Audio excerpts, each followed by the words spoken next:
Assalamualaikum warahmatullahi wabarakatuh.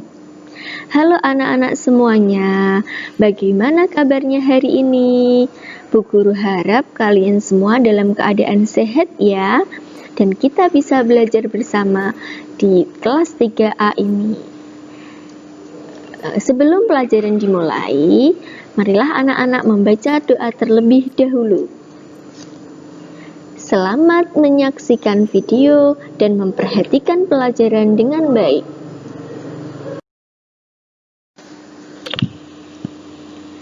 Kita mulai dari tema 1. Dalam materi tema 1, ada materi pertumbuhan dan perkembangan makhluk hidup. Subtema satunya adalah ciri-ciri makhluk hidup. Anak-anak tahu tidak apa itu makhluk hidup? Ya, makhluk hidup adalah makhluk yang diciptakan oleh Allah. Makhluk hidup itu meliputi manusia, hewan, dan tumbuhan. Pasti anak-anak sudah tahu ya tentang makhluk hidup ini. Oke, coba apa yang kalian tahu tentang ciri-ciri makhluk hidup ini? Kita akan bahas bersama di materi selanjutnya. Anak-anak, tentu kalian tahu bahwa cicak termasuk juga makhluk hidup, karena cicak termasuk makhluk hidup golongan hewan. Tentu kalian tahu ya, dan sudah bisa ada lagu yang berjudul Cicak-cicak di Dinding. Tetapi dalam menyanyi kita harus memperhatikan pola irama. Apa sih itu pola irama? Pola irama adalah panjang dan pendeknya bunyi dalam sebuah lagu. Coba siapa yang sudah bisa menyanyikan lagu Cicak-cicak di Dinding? Kita nyanyikan bersama ya. 1, 2, 3. Cicak-cicak di dinding, diam-diam merayap, datang seekor nyamuk, hap, lalu ditangkap. Nah, kalian sudah bisa ya tentunya. Saat menyanyikan lagu Cicak-cicak di Dinding, kita juga harus memperhatikan pola irama loh, tidak asal-asalan. Coba perhatikan kembali. Cicak-cicak di dinding. Nah, ada yang dinyanyikan dengan nada pendek, ada yang dinyanyikan dengan nada panjang. Tentu berbeda ya. Itulah yang disebut dengan pola irama. Anak-anak sudah paham sampai sini? Oke, biasanya untuk membedakan pola irama itu, kita bisa memberikan tanda pada lirik lagunya. Pola irama dengan bunyi panjang dilambangkan dengan garis yang panjang. Pola irama dengan bunyi yang pendek dilambangkan dengan garis pendek. Sudah paham anak-anak? Oke. Setelah kita menyanyikan lagu Cicak-cicak di Dinding tadi, kita tentu tahu ada ciri-ciri makhluk hidup yang digambarkan dalam lagu tersebut. Coba, siapa yang tahu ciri-ciri makhluk hidup yang digambarkan dalam lagu Cicak-cicak di Dinding? Coba kita nyanyikan kembali ya. Cicak-cicak di dinding, diam-diam merayap.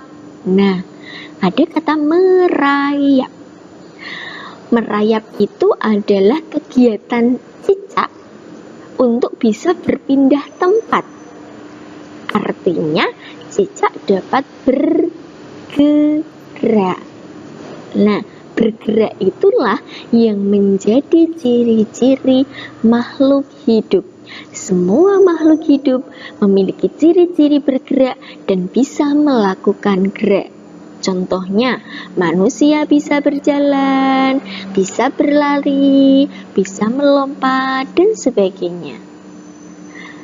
Ikan bisa berenang, katak bisa melompat, dan sebagainya. Kemudian apa ya ciri-ciri selanjutnya yang digambarkan dalam lagu Cicak-cicak di dinding? Datang seekor nyamuk, hap, lalu ditangkap. Nah, dalam lagu tersebut menggambarkan bahwa makanan dari cicak adalah nyamuk. Ya. Jadi, makhluk hidup itu selain dia bergerak, juga membutuhkan makanan untuk dia bertahan hidup. Contohnya adalah cicak. Dia membutuhkan nyamuk untuk makan. Lain halnya dengan manusia dan hewan. Manusia dan hewan juga membutuhkan makan. Manusia membutuhkan makanan berupa nasi, sayur, buah, lauk, susu untuk memenuhi kebutuhan nutrisi makanannya. Sedangkan hewan jenis makanannya berbeda-beda. Ada yang makan rumput, ada juga yang makan hewan atau daging, ada juga yang memakan segalanya. Nah, itu merupakan perbedaan dari makhluk hidup. Ciri-ciri makhluk hidup yang kedua yaitu membutuhkan makan. Selain itu masih banyak lagi loh ciri-ciri makhluk hidup. Ada bernafas, kemudian tumbuh dan berkembang biak, dan peka terhadap rangsang. Itulah yang disebut dengan ciri-ciri makhluk hidup. Sudahkah kalian bisa menyebutkan ciri-ciri makhluk hidup secara lengkap? Pasti bisa ya? Oke. Anak-anak, Bu Guru mau bertanya, setiap hari berapakah uang saku yang diberikan oleh orang tuamu kepadamu? Oh, ada yang 2.000, ada yang 3.000, bahkan ada yang 5.000 ya. Ya, semuanya tergantung kebutuhan kalian saat membeli jajan di sekolah. Tapi ingat, seberapa banyak uang jajanmu itu kamu harus belajar untuk menabung. Oke? Kita kembali lagi. Kenapa Bu, kok Bu Guru tanya uang saku?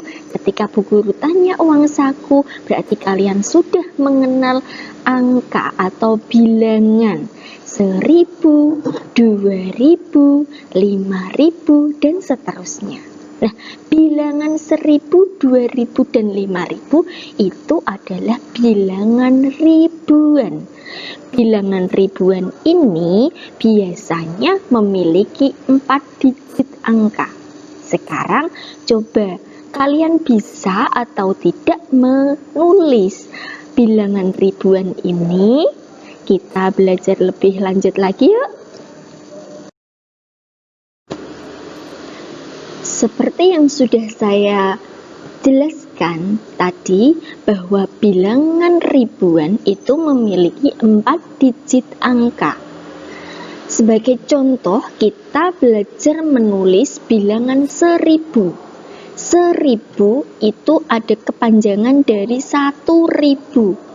Disingkat menjadi 1.000.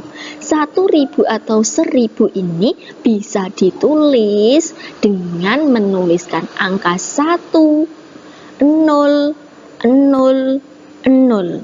Jadi angka 1 diikuti angka 0 sebanyak 3 kali di belakang angka 1 sudah menjadi bilangan 1.000.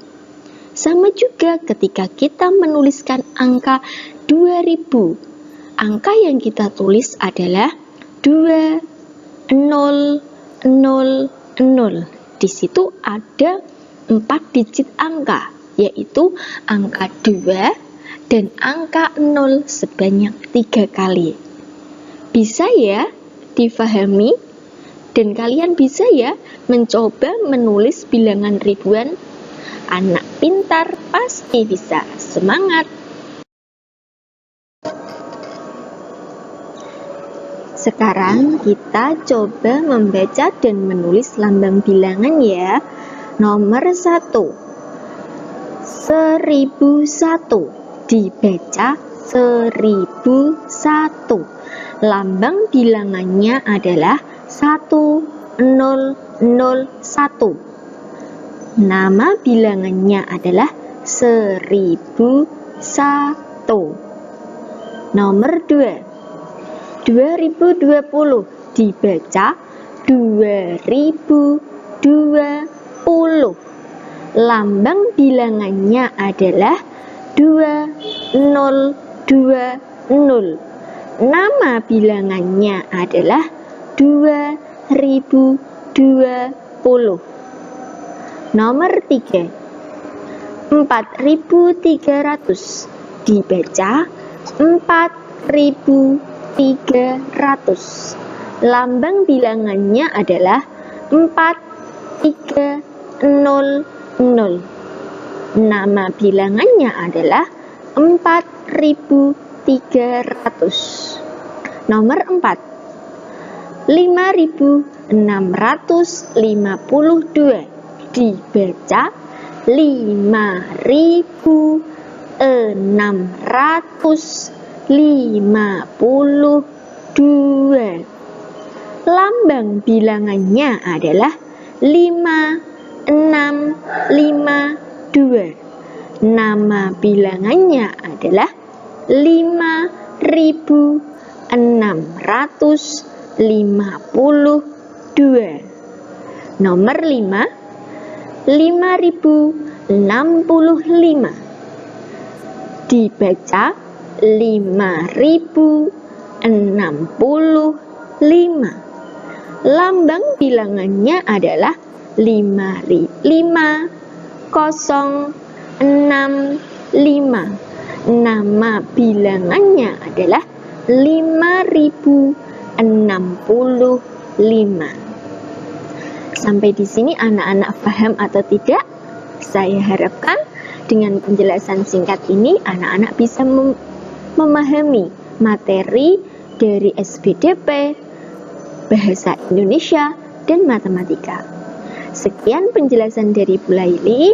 Nanti setelah ini anak-anak mengerjakan tugas sesuai dengan arahan dari Bu Guru. Sampai jumpa. Assalamualaikum warahmatullahi wabarakatuh.